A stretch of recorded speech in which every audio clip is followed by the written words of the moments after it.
All right, so this is the next stage. If you recall from last week, we stopped with fermentation, or we got fermentation started, went through the process of making the wort, put it in the bucket, signed the airlock in there, and then we waited. It's 7 days later, and about this time is normally when fermentation stops. So we're going to move to racking to a secondary fermentation vessel.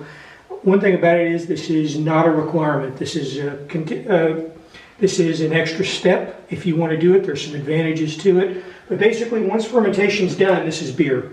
So this bucket of basically barley sugar or barley syrup is now beer.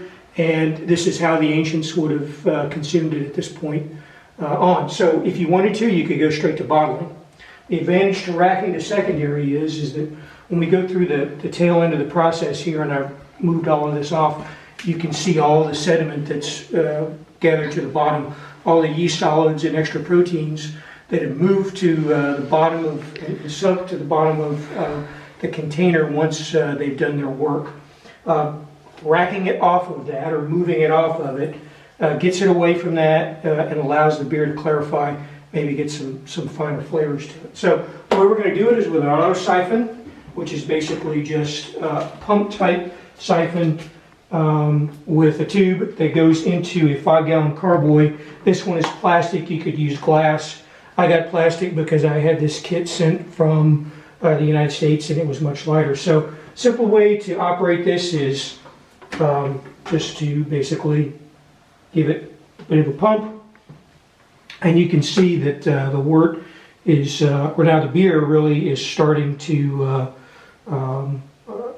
be transferred from the first fermentation vessel to the second fermentation vessel.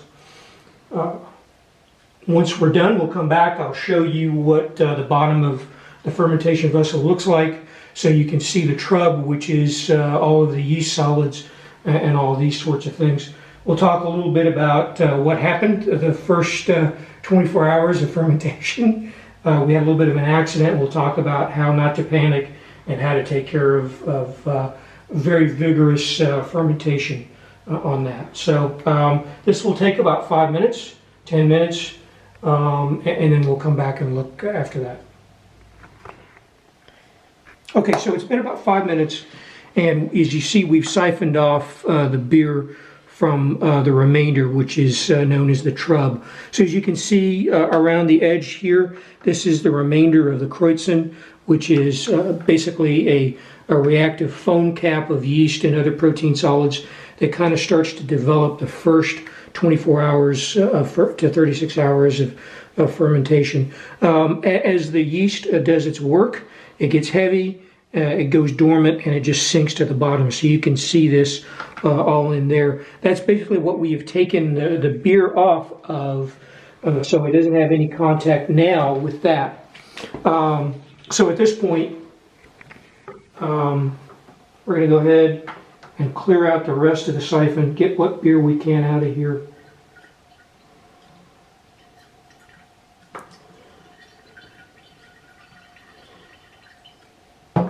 Okay, and we're going to put the airlock back in. So a different one here, we have a plastic sort of bung that fits in the top, and then we've got the airlock that we had before. Now you can buy a second airlock. I just have one. Put a little bit of solution in here. Did you just call that a bung, Bill? Yes.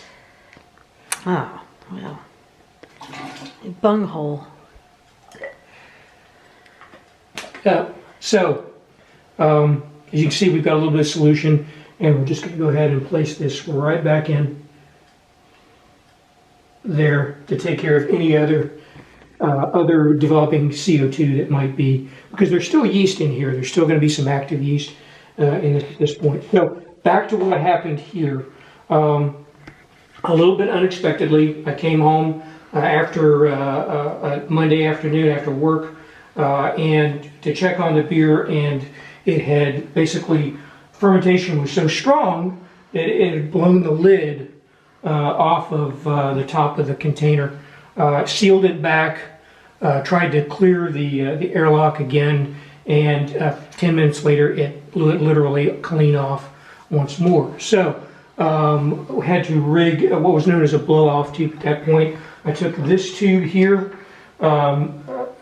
removed the airlock, put it in the top of the container, and then ran it into a jar with a little bit of water. So that took care of most of the CO2 at that point.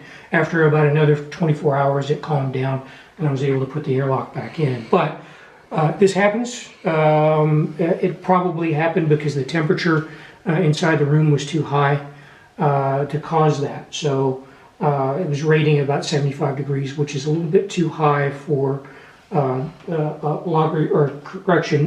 for ale yeast.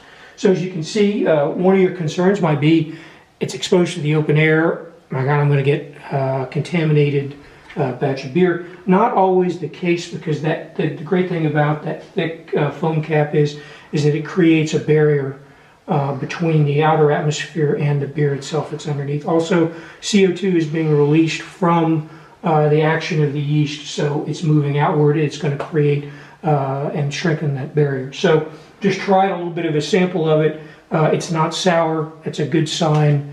There are some banana flavors to it, and this is kind of a byproduct of what happens when you have very, very active yeast, or your yeast ferments at high temperatures.